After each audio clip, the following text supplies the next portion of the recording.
to start with a question, then I'm going to go sit down, and I'm going to start with you, Dean Barton. Can you just give us an overview? What does it mean to talk about ethical AI policy, and what is the state of it today? Thank you, John, and it's a pleasure to be on this panel with all these esteemed panelists who are here. And I couldn't resist. I had to put together a little PowerPoint presentation. So, because it helps me to think about this and frame the conversation. So, when I think about ethical AI in its broadest sense, I think about AI that is ensuring humanity's best interests. And I realize that's sort of very broad strokes, but if I think about ethical AI in action, I think about three principles. Thinking about honesty, harmlessness, and helpfulness. So in terms of honesty, the AI model must be honest at all times. It must behave in an honest manner. The companies that are developing AI must be honest and transparent about how they are training their AI models. Harmlessness is also important. So harmless to individuals, think of their jobs, privacy, intellectual property. Harmless to society as a whole, thinking about the higher good of society at all times. Harmless to our environment. There are finite resources, electricity, minerals, and water that we need to be thoughtful about. And then finally, harmless to our democracy. The most obvious is in our elections. And then also, AI must be helpful. It can't just meet these minimum standards of being harmless and honest. AI must contribute to the advancement of human well-being. And I want to spend a little bit of time thinking about the harm concerns because these are real and these are very significant. So AI, in terms of thinking of the harmful consequences, can have catastrophic misuse. So we're thinking about AI getting into the hands of bad actors and using AI tools to develop chemical, biological, nuclear weapons, or massive job replacement. That's something that's on all of our minds. AI companies are already creating AI agents that are autonomously acting for long periods of time to do the jobs that we normally do. And then the deceptive and manipulative behavior. This is autonomous behavior, replication types of behaviors, self-preservation tactics. And then ultimately, we worry about super intelligent artificial general intelligence systems that are smarter than humans. And what happens when that happens? We lose control and we cannot predict their behavior. So I'm going to start with an example, and I wish I could say that all of this was in the very far away future. I'm going to start with an example deals with Anthropic. How many Claude users are out there? I'm a Claude user. I love Claude. And I use Claude because I feel like of all the large-scale companies and all-purpose AI companies, Anthropic is intentional and transparent about how it's training its model and the data upon which the model is trained. And in this example here, Anthropic was testing, so it's a good thing. It was testing Opus 4, its newest AI model. And what it did is it provided Opus 4 with access to emails, implying that it would soon be taken offline and replaced. And then separate messages that implied that the engineer who is responsible for doing this was engaged in an extramarital affair. How many people have heard of this? A couple of you, good. So in these scenarios, Opus 4 often attempted to blackmail the engineer who threatened to take Opus 4 offline and reveal the affair if the replacement went through. So we have this, credit to Anthropic for disclosing this, for testing it, for assessing the risk assessment. Anthropic went on to test other models and determine very easily that models will lie, cheat, and steal to reach their goals. An artificial intelligence safety firm found out that 2 of OpenAI's models sometimes refused to shut down and were sabotaging computer scripts in order to keep working on tasks. And this is a symptom of a model being optimized for task completion. And there are a lot of other examples that I could share. And I wish that this were a surprise to us. But I'm going to remind everybody, this was back in 2023. How many of you remember this open letter requesting a 6-month moratorium after GPT-4 was released? Was there a six-month moratorium? What happened? nothing. Everything kept going on. And then soon followed by the white paper signed by Sam Altman and Microsoft and Google DeepMind scientists warning that the technology that they are building may someday pose an existential threat to humanity. And there are a lot of other examples. And I'm sure many of you recognize this gentleman, Dr. Jeffrey Hinton, who developed the neural network technology that became the intellectual foundation of artificial intelligence at the University of Toronto. He went to work at Google for 10 years. A couple of years ago, he left Google so that he can speak openly about what he sees as the many threats associated with AI. So I'm just sharing all this, and there are a lot of, I could talk to you about Ilya Sutskever, I could talk to you about Miriam Murati, and all sorts of other characters associated with OpenAI who are no longer associated with OpenAI. But I just wanted to paint that as a backdrop, because when I'm thinking about ethical AI, these are the types of things I'm thinking of. My panelists may not be thinking about these things, but this is what I'm thinking about. And how can we ensure ethical AI? I think we start with companies themselves. So companies like Claude, they have a constitution. I like that idea. I'm a lawyer. So they have a set of principles, and they instruct the AI model to follow these principles as closely as possible, be as harmless as possible, be as helpful as possible, be as honest as possible. And then, of course, industry self-regulation. There's a little glimmer of hope here. There's a Frontier Model Forum, and this is an AI safety institute that has been created by these entities you see here.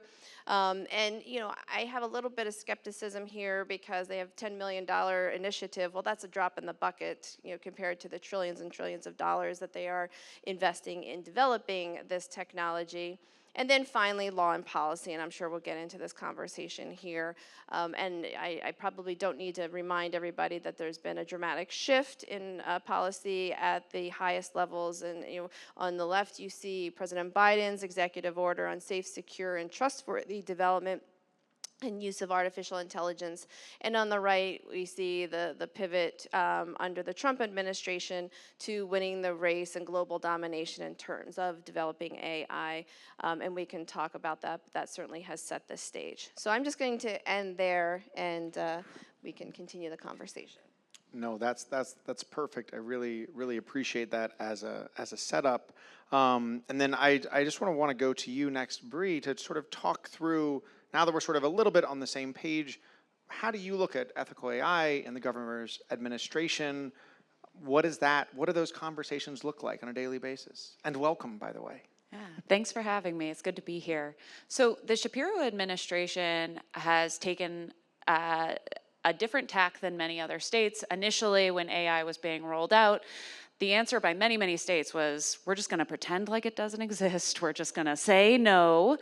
And so the establishment of the executive order on AI under the Shapiro administration was very focused on core tenets of ethical use and governance around AI, while recognizing that it can enable our workforce to do things more effectively, more quickly, but keeping humans in the loop.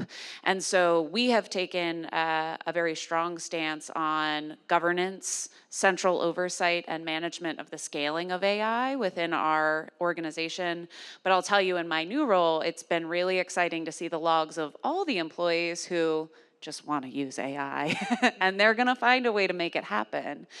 And so for us, it's been thinking about how to educate our workforce, how to partner with our workforce on the best ways to use it, how to partner with policy, legislation, our council to understand those core pieces. Because if we don't, the train's going to keep on moving. As we have also been navigating with our partners who offer AI solutions, it's been really important for us to focus on educating our agencies and our workforce on the concept of right hammer, right nail. Early in my career in the state, it was right when we were starting to message generative AI, and suddenly every vendor had AI solutions. And we were waiting for the Charmin commercials about how AI could improve toilet paper too. And as a result, you know, so many agencies and government are looking for the right solution to manage staffing shortages in critical benefits administration move faster, move more effectively, and meet constituent need. But AI is not always the right answer. And I think applying appropriate governance and use there has been incredibly important too. So for us, we've been really focused on how do we implement responsibly and set appropriate governance and use within the context of our organization, and then focus on education and accessibility in the right way. Thanks so much for that. Nikki, I want to turn to you now, coming from the tech industry, from NVIDIA, which is a wonderful and enormous company these days, and very wealthy, we'll say. That's the company, not Nikki. That's the company. I'm sorry. I didn't mean to presume there. You don't have all the $5 trillion yourself, no. You're saying. Okay, it's good to set ground rules here. So a company moving so fast, getting so big so quickly, I know this is like your job at NVIDIA, so how hard is your job to bring ethical AI conversations into this light speed moving train that is NVIDIA and AI development? Thank you for inviting me. And it is breakneck, but NVIDIA is in a slightly different position than Anthropic and OpenAI and Meta and Microsoft and name all of them. The difference is that NVIDIA is a business-to-business company. So we create models, but we create models for industries. And so while you're seeing a breakneck pace, we don't really have a breakneck pace within our company. It's still fast. I mean, it's very fast. But we don't have the same pressure to be out there first. And one of the, you were speaking of principles, one of the principles that we have is we want to create tools to solve important problems. So you take something like our model Earth 2, which replicates the planet. And for climate change, for climate science, that's a big problem. So those are the kinds of problems that we want to focus on. BioNeMo is a large language model that we have that focuses on molecular biology and chemistry, so for helping with drug discovery. So that's a problem those are big problems that we want to solve. We don't create chatbots because there are 1,000 of them out there and we don't need another one really. So it makes it, the fact that that's the space that we hold, and also that we make our money primarily on hardware, not on software. So there's not the kind of pressure to build hardware and get it out there as fast as you can, because that's not where our revenue comes from. So it puts me in I think an enviable and happy position when it comes to my job, because you were mentioning Anthropic. Anthropic does research. They put out a paper about Claude trying to what was the word you used? Yeah, blackmail the engineer. Or Facebook Meta has their behavior guide for Llama 2 leaked, and it has some really horrible stuff in it. When those things happen, it gives me the ability to go to my teams and say, we can't do this. We can't be this person. We can't be this company. We can't have this happen. We need to think about how we build these products and what kinds of, not just guardrails, because guardrails are kind of after the fact. You've built the product, you discover a problem, and then you build a guardrail to hopefully hold it back. But much more early in the process, how do we build a product? For example, with a BioNeMo, how do you build a model that can generate formulas to create chemical compounds that we've not heard of, but do it in a way so that it does not create chemical compounds that will eventually kill us? One of the ways you do that is when you start building the model, you train it not to do those things. So you take out the information. I mean, on an earlier panel, someone was talking about how, it was Kate, or maybe it was you, what goes into the model is what comes out of the model. So all it is a bunch of data. If you don't put in the bad data, it can't create the bad thing. So we build models with the idea of who's going to use this for good and who's going to use this for ill, and how do we build it to protect it from itself and protect us from it. And that goes into everything from a large language model that eventually is going to be used as a chatbot, right? So an example that I give when I'm on panels like this is you take a base chatbot. You mentioned the frontier model forum. So you take a frontier model or a foundation model, and you build that model, and it's going to be bought or used by Mattel to create a Barbie chatbot. But it's also going to be used by Rockstar Games to create a Grand Theft Auto chatbot. Those two chatbots should not have the same conversation with the people who are using them, because those audiences are completely different.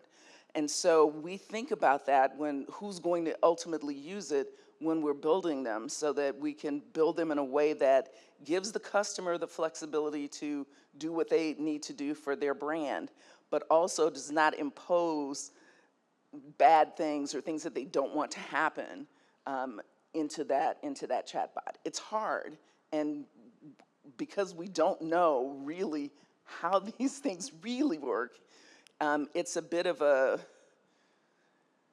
whack-a-mole game where we build it as solidly as we can, and then we go back, and that's where the guardrails come in. I don't know if that answers your question. It starts the answer. We'll come back to it, but I want to go to David first. And AI and education, we've been talking about this a few times today.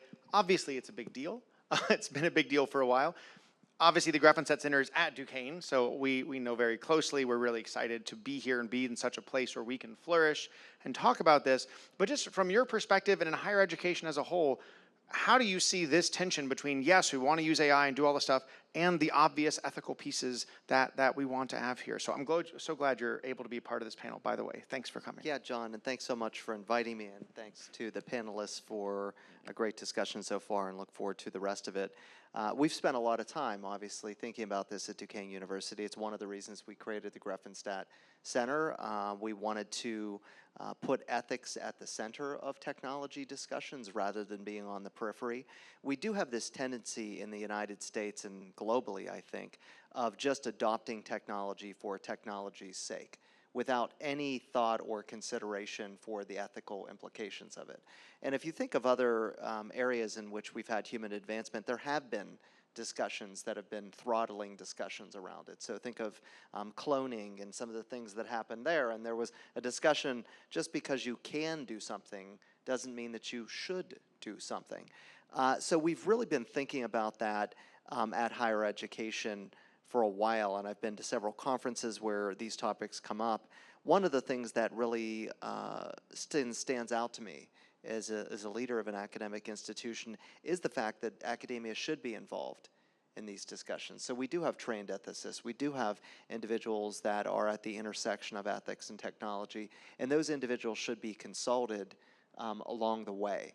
And that has not necessarily been happening at a way that you would expect it to happen. And part of this is that there is a growing divide, I think, between technology and higher education. There's almost, a tension there that is existing. Some technology firms are telling students, hey, we'll reward you for not going to college, have a competition to not go to college. And there is this misunderstanding of the purpose of what we do in higher education. One thing we do is to create an educated citizenry, and it's above and beyond job skills. And the moment that we reduce what higher education does to giving people job skills, you can see the fundamental tension that arises with AI. So if it's just about skills and performing rote tasks, maybe we don't need human beings to do it at all. And so what's the purpose of higher education? But when you bring in ethics and critical thinking and the importance of it, it raises all sorts of other questions in terms of the role that higher education should have in the development and use of AI. And so what we've really been talking about as a team at Duquesne is thinking about how we even use it here. How do we use it ethically as administrators? How do we use it ethically as teachers and as students for both learning and pedagogy? I find it interesting right now. There are, I'm sure, many examples throughout higher education, all in this country, where AI is generating a rubric and generating an assignment, and then students are using AI to respond to the rubric and the assignment, and then faculty are in turn using AI to grade the assignment. And that's a little terrifying when you begin to think about it, because what is happening is you're seeing this, AI interact with AI, and we know that there are a lot of times these large language models, we're feeding them information from large language models, and they're starting to break down because it doesn't work that way. They're sort of running out of original thought, and now we're just replicating generated thought. So I think that there's an incredible role for higher education here. I think that this seminar and all the work that we're doing with Grefenstette and your great work, John, and the team's work is really critical as we think forward into the future and determine not only how we use AI, why are we using AI, what's the purpose of it, what's the end goal, and of course, what are the ethical consequences of that? No, thanks so much. And that leads right to the next question. And one of the biggest ethical concerns that comes up, lots of student posters out there about it, is the notion of energy and sustainability. It's one of the biggest concerns going on. Here in Pennsylvania, we have data centers that already populate the state. New ones are being approved and proposed all the time. We have nuclear power plants that are in the process of coming online. We have lots of other pieces there's a lot of concern. There's a lot of concern with the students. There's a lot of concern in the population as a whole. So Bree, I want to come back to you.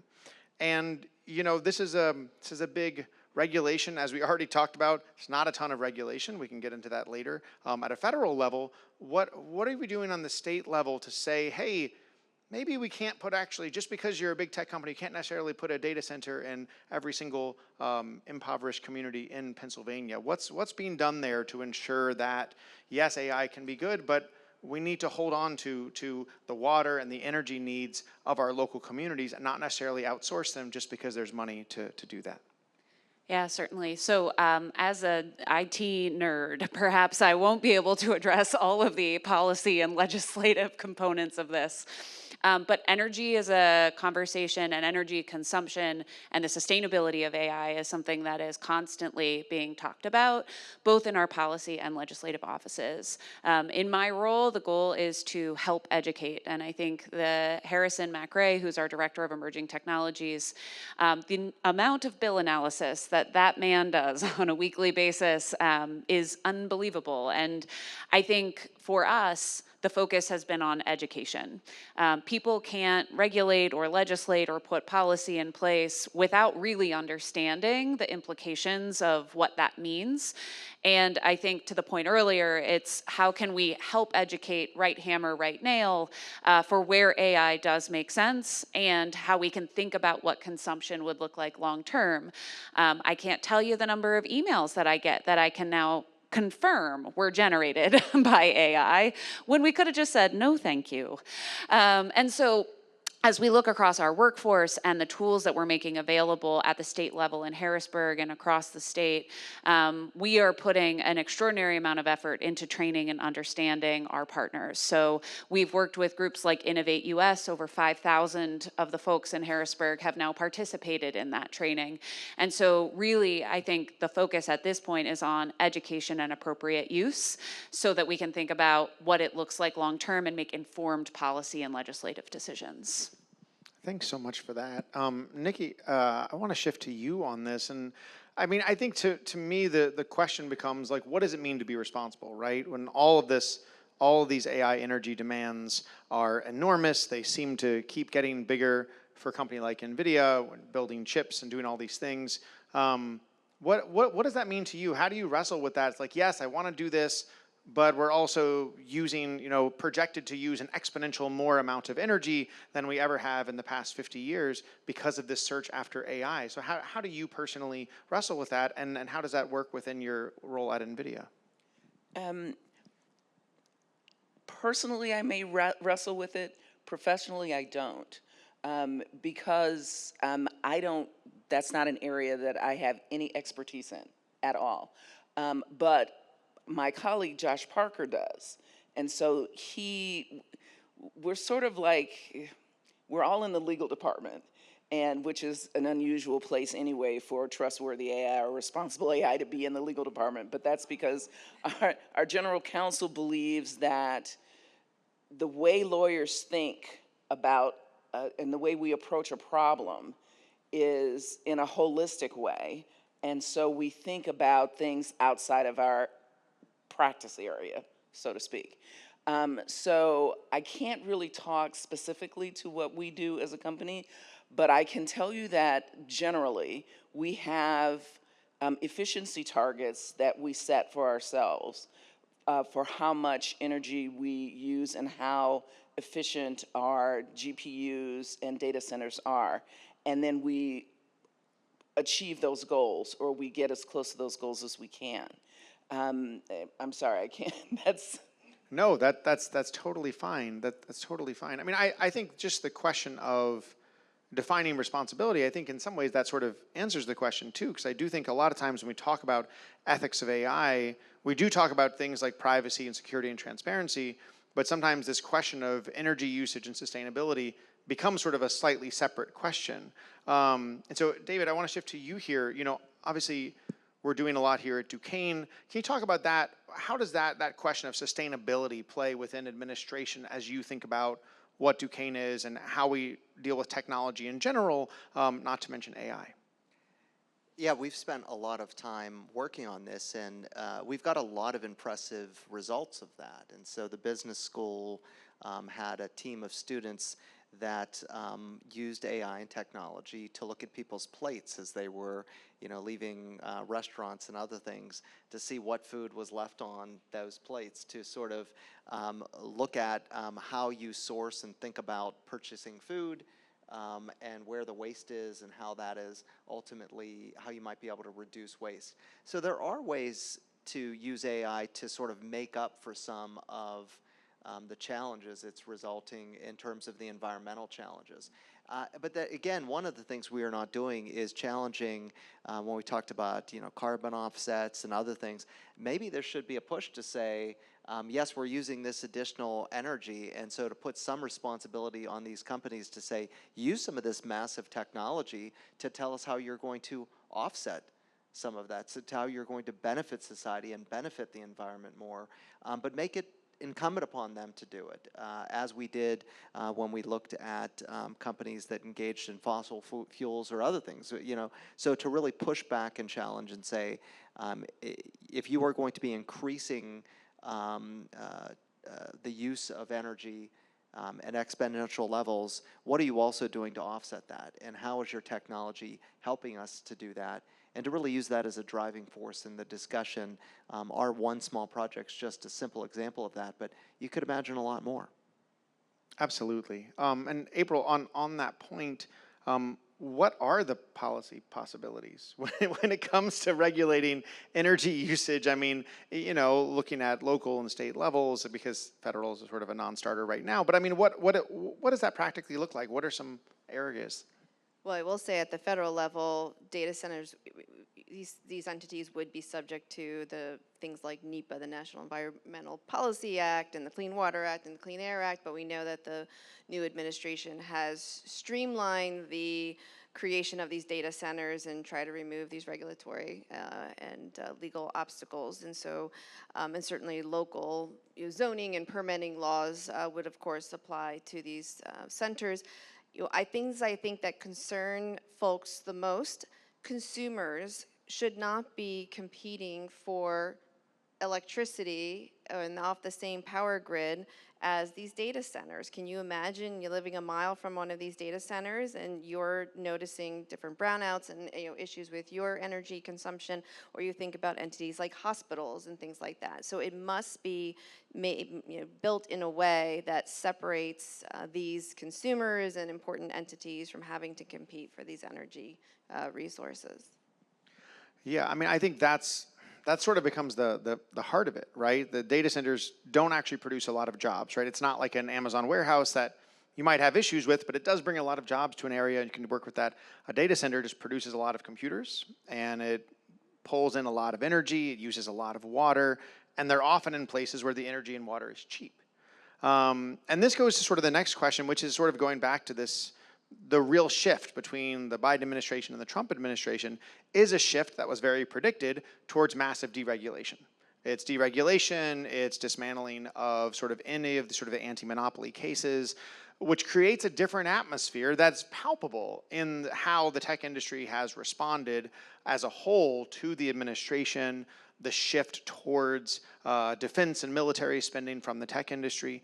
And so I do want to turn back to, Nikki, I want to turn back to you, and you don't need to defend the whole tech industry. I'm not going to ask you to do that. But I do want to ask you the question of, like, more than just like having good ethical conversations internally, what are some structures that NVIDIA has in place to say, you know what, even if regulation doesn't come down the pike, we still want to do ethical AI. We still want to be creating this. What are some pieces that are in place at NVIDIA that you work for to be able to ensure that? Sure.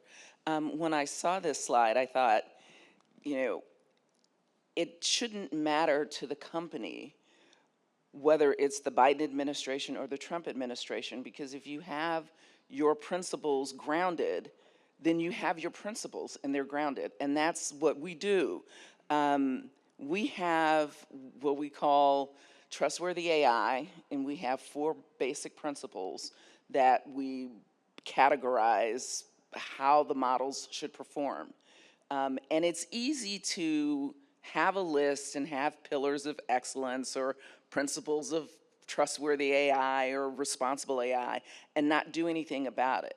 So the first step is to, which we did 4 years ago, is to identify what your principles as a company are and what your products are going to stand up for. And then once you've done that work, and that's hard work because at the time there were 28,000 employees at NVIDIA, and everybody wanted to say in what the principles were. So once you get past that, then you actually have to build the processes that create the output that you want, which is products that are responsible. So one of the roles that we have is an AI ethics committee, which is comprised of people from corporate communications, legal, engineering, hardware, engineering software, legal research, marketing research, just different disciplines from across the country or across the company. And we started out by looking at our products and then trying to determine what the risk would be for those products and how we would address that. But because it moves so fast, we couldn't keep up. Even within NVIDIA, we couldn't keep up with NVIDIA. And so we shifted the focus and started looking at the future. So we were talking about AI agents and what the risks might be to society, to people using agents, probably 2.5 years ago. So by the time we got to the place where we were actually building AI agents, we'd already talked about what risks we should be thinking about and building tools to help manage those risks and to mitigate those risks. We also have what we call a PLC, product lifecycle process, where this was probably the toughest thing to change because engineers don't, even though they build new stuff, don't like change. And so NVIDIA is sort of a laissez-faire type place where everybody was building what they wanted to build in their little teams and doing whatever they wanted to do. And there was really not a lot of oversight because AI wasn't out there yet. And so we took the PLC process and created a subset of that, which is trustworthy AI. So it's PLC AI. And there are 2 tracks to that. One is models. So we have implemented specific steps that the teams have to get through in order to get their model to market. So if you don't meet a certain risk threshold, you can't get your product to market. If you don't do certain kinds of mitigations, your product can't go to market.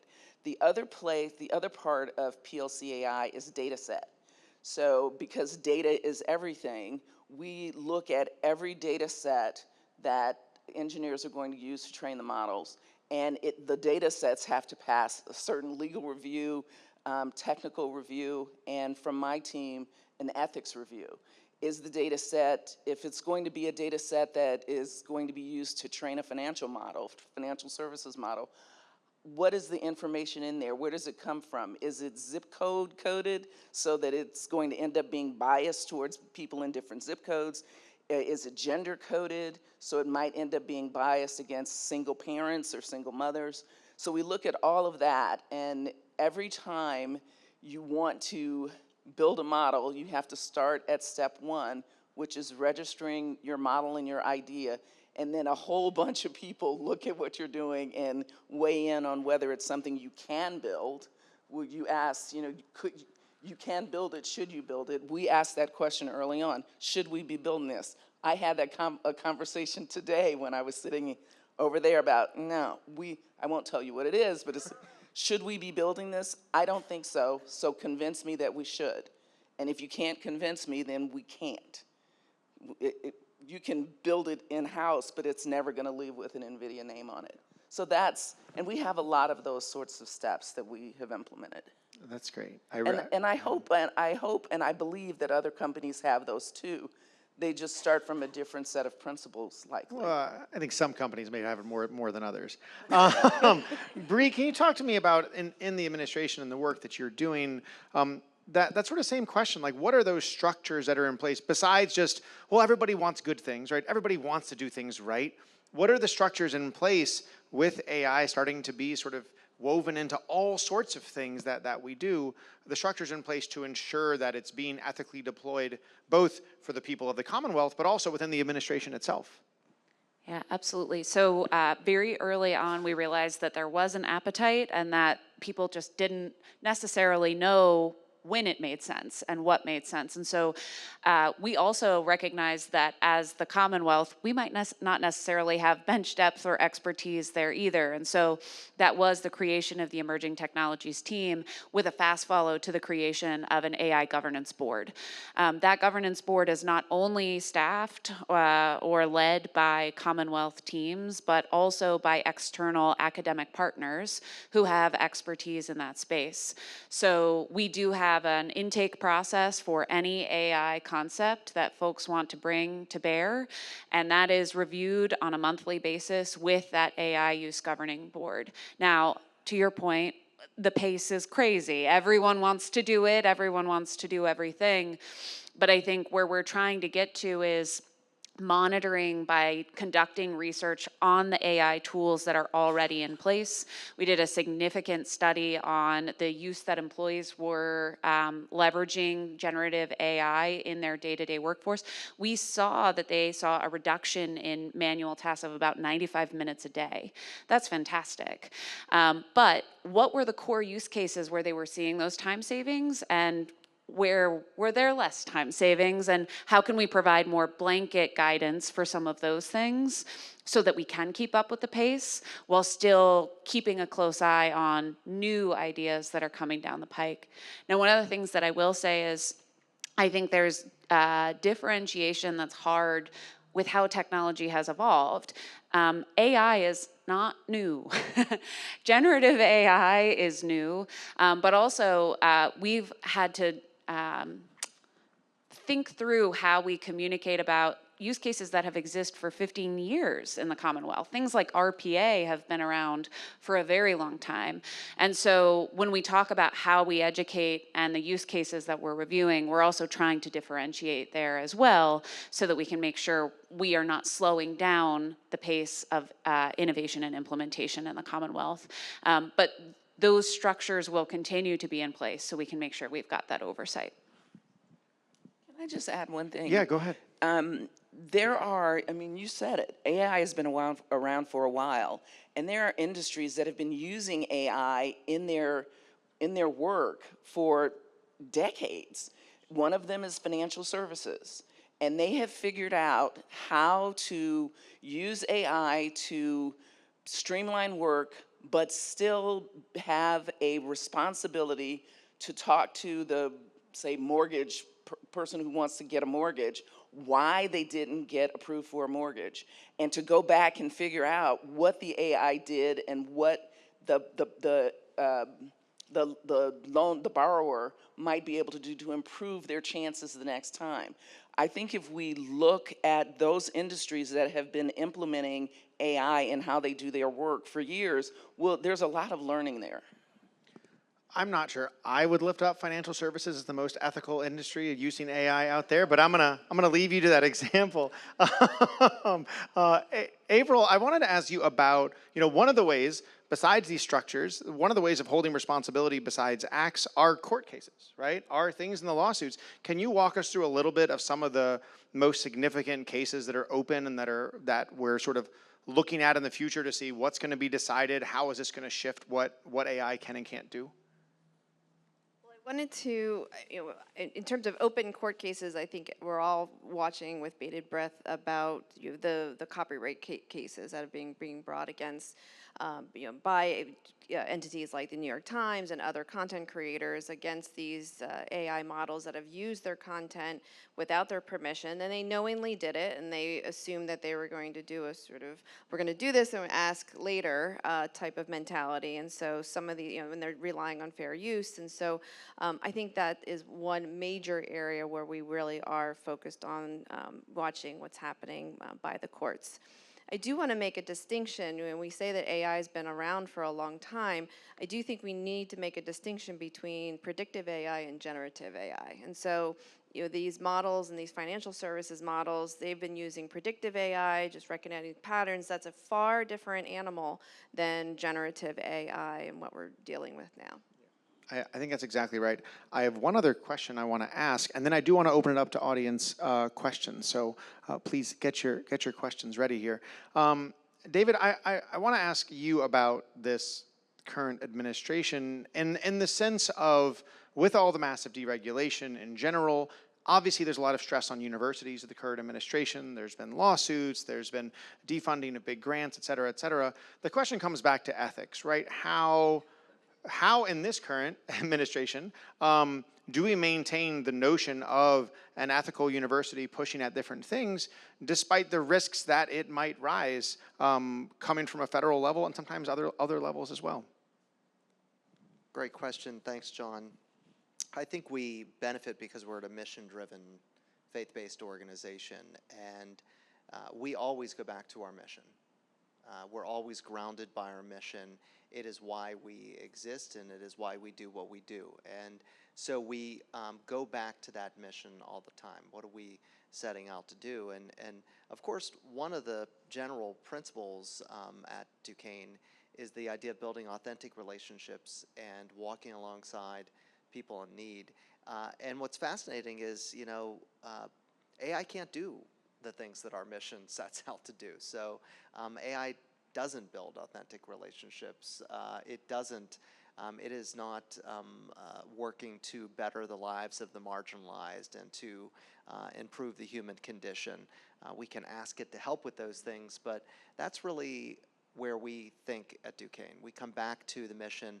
It's why we created this institute. It's why we're doing the research we're doing. There's a lot of amazing work actually happening at the law school right now, thinking about how lawyers can ethically use AI, because after a lot of initial cases that came out that were quite embarrassing with people putting up fictitious case law and other things, there was this reactionary thing to say we're not going to use this at all.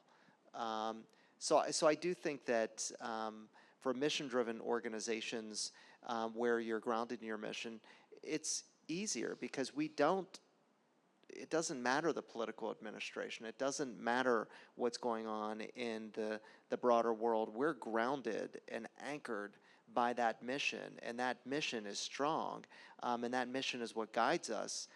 It's why I'm at this institution. There are a lot of higher education institutions I could be at, but I'm at this institution because I believe in that mission.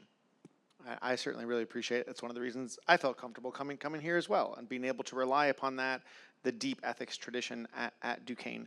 Before I jump to the audience, because you mentioned it, April, could you speak to a little bit of that, what's going on at the law school and how you are working to stop lawyers from using AI in their court cases?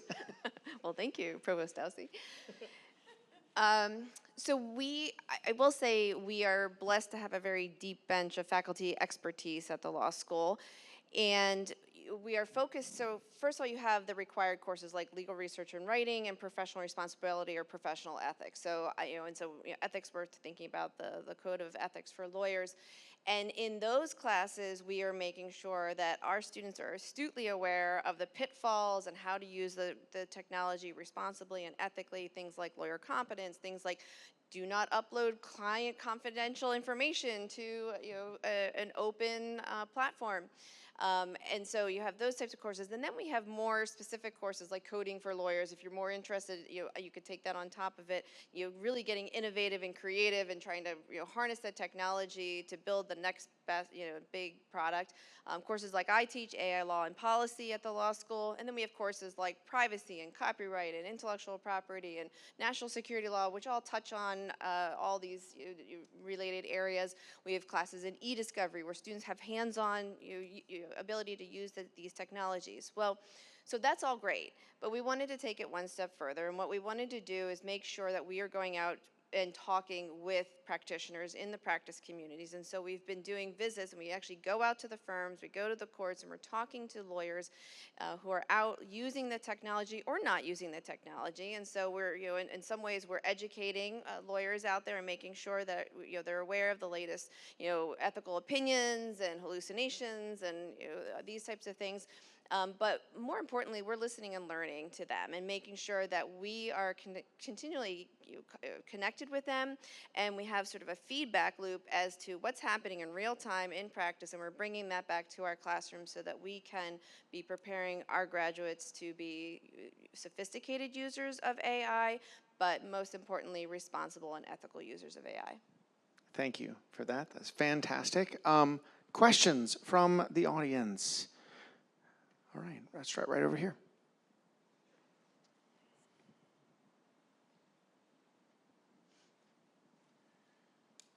Me? Go ahead. Sorry, Yeah. I thought someone over there was going first. So I've worked for about 15 years in Washington County and worked on the front lines of fracking, and was just out in Washington County yesterday hearing about what's happening with the data centers. And the truth is the data centers are going to do what we saw and witnessed with the fracking sites, which is they're going to go into places where there is no zoning, there is little to no local control, and they're going to suck a tremendous amount of water out, and they're going to create a tremendous amount of noise, and they're going to create health impacts. It's a really scary thing, and the thing that I think is the scariest is how quickly this is going to happen. So, for instance, we were watching and working on the Shell cracker plant permitting process, and that took years for them to really get what they wanted out of the local township officials. It took 2 months for the data center being proposed in Greene County to get total clearance and do whatever they want. So, thoughts on that? I think Pennsylvania has proven itself to know how to allow ourselves to be extracted, to put it mildly. What can we legitimately do to protect these rural communities and to protect, in the absence of zoning? Can we look at this? And I do see the data centers as a way to sort of just keep the fracking industry alive and well. And I feel like we're going to completely ignore the idea, as I hear that, in Virginia, they're doing large-scale solar. We're just going to roll over and say, fracking's here, the well pads are here, we're going to do more of the same. I just feel like this is going to be a tremendous burden upon these rural communities. Thanks so much for that question. Bree, do you want to take a stab at what the state or what local communities can possibly do in this difficult situation? Yeah, I mean, I would say I'm certainly not that expert in this space from the Shapiro administration to talk about rural policy or data center development, but I think when citizens have concerns, when residents have concerns, it is communicating that with your local legislators and the folks that can have a voice in Harrisburg. There is work to be done, and it is an ongoing conversation that's happening both among the legislature, our policy teams, and at the governor's office. And so while I am not qualified to speak to the current conversations happening behind those doors, the only thing you can do at this, well, I mean, not the only thing, but I would just encourage you to use your voice and continue to communicate about the concerns in those communities. I mean, I will say on this front, a lot of success has happened, maybe not a lot, but there's been some success at very local levels of government, right? At the notions of county boards, you know, even sort of community boards that say, hey, you know what, we can actually, before this gets approved, right? Once it's already been approved through certain things, it does get very, very hard. And sometimes those approvals happen before the county council even really understands what they are approving. So I sort of can't speak to that, but I do know that the more counties that understand, wait a second, if we approve this, yeah, we're gonna get some money into here, but what's really gonna happen and what these studies look like, that's where a lot of things people have found successful, but it is very challenging to do. But even though it does sound trite sometimes, I do think bringing it up even in your local boards is a really important thing to do. This happened a lot a few years ago with energy companies wanting to store batteries in impoverished communities and sort of small battery buildings that had a higher propensity to catch on fire, which is not great. And so this actually did come up in a number of smaller municipalities, raising it up to their local boards and stopping this from happening, not because there was a legal precedent, but because of the unpopularity of it, and that they would raise this and put this in the press and raise this louder and louder stink so that the company trying to do this would feel like, oh, you know what, this is not worth our time and energy anymore to actually go into this area. So I think besides simply a legal response, there are some other responses that might push back on this in an especially bad place. Next question. Hello, thank you all. Our past sins in clinical research, Tuskegee experiments being most prominent, gave us institutional review boards. Now every clinical research trial gets a look by experts and the community before it goes underway. Do we need something like that, not at the corporate level, which is good that you have an AI ethics board, but at the university level, to look at applications and even look at things that are being developed and tested? David, you want to take that one? Sure. I think it's a good suggestion. So we created IRBs, but it's more than IRBs. I mean, we have institutional biosafety committee that is established for certain types of research. If you're doing different types of research, we have IACOC, which is a separate group that looks at sort of animal research. This is a unique case and may require unique expertise. One of the things that you saw that happened with IRBs as they evolved over time is that they started to look different. So they started to say, wait, we should have a trained ethicist here. We should have a medical doctor to review. We should have a sociologist, et cetera. So you see this multidisciplinary look. And I wonder if, of course, having better training and knowledge of individuals from that space, but also then making sure to include a multidisciplinary crowd to support them so that the decisions aren't just being made in isolation. But that is something that I think certainly could augment the current approach that we take. Yeah, go ahead, Nikki. I also believe that corporations should do that. When we were looking at BioNemo, whenever we have one of those models, we actually go to a couple of institutions, one of which is Johns Hopkins, because they have an IRB that deals with healthcare and health-related testing. And so when we didn't really talk in depth about regulations, but I think that is the kind of regulation that might make sense to have corporations who are going to be building either biology models or chatbot models that are engaging in relationships or therapy, have those go through an IRB so that, because engineers don't do that.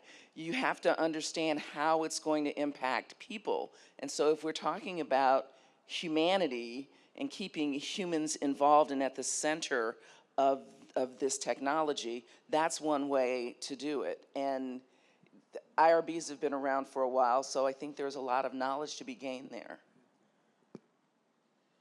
Yeah. Next question. Hi, thank you for spending your Friday evening with us. Appreciate this very much. This is really insightful. I see, America's action plan about a geopolitical action plan.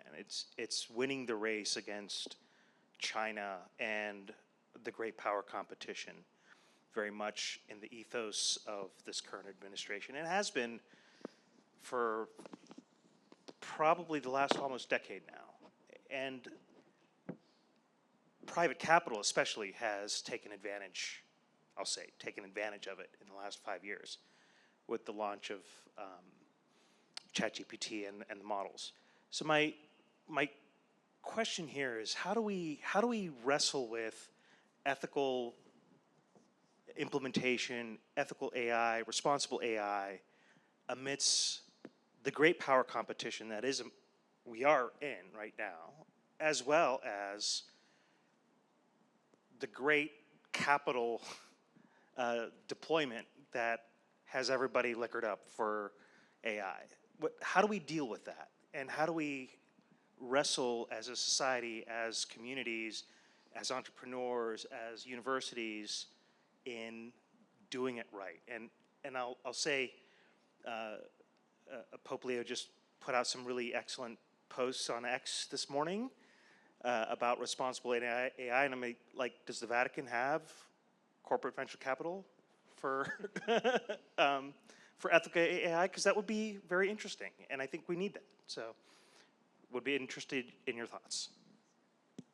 April, do you want to take a stab at this? Sure. How to control the world and make it more ethical? I think it's important to understand that safety and innovation are not mutually exclusive. They're not competing forces. And I think that's what people miss out of this. They think it's either innovation or it's ethics and safety. And what's important to understand is that if we build safety and trustworthiness and reliable AI systems, and we take the time to do that correctly, we are going to far outpace our competition. If we rush into this and we remove all the barriers and the safeguards and the trustworthiness, we are going to end up with AI that is not going to serve us as a country or serve humanity. And I think that's the premise that we need to begin with.